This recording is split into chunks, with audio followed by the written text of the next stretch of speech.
GVMC ఆదాయానికి గండి కొడుతోన్న నైట్ ఫుడ్ స్ట్రీట్స్ పై చర్యలకు దిగారు అధికారులు. విశాఖ జైల్ రోడ్లోని నైట్ ఫుడ్ స్ట్రీట్ ని తొలగిస్తూ ఉన్నారు. పోలీసుల సహాయంతో షాపుల్ని ఖాళీ చేయిస్తున్నారు.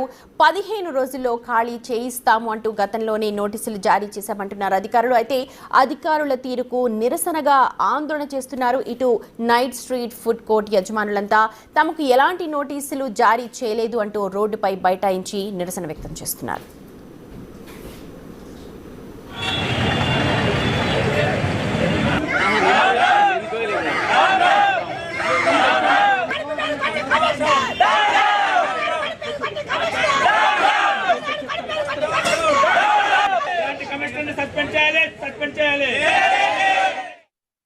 లక్ష్మీ సాగర్ బండికి 100 రూపాయలు చొప్పున కట్టమని చెప్పారు.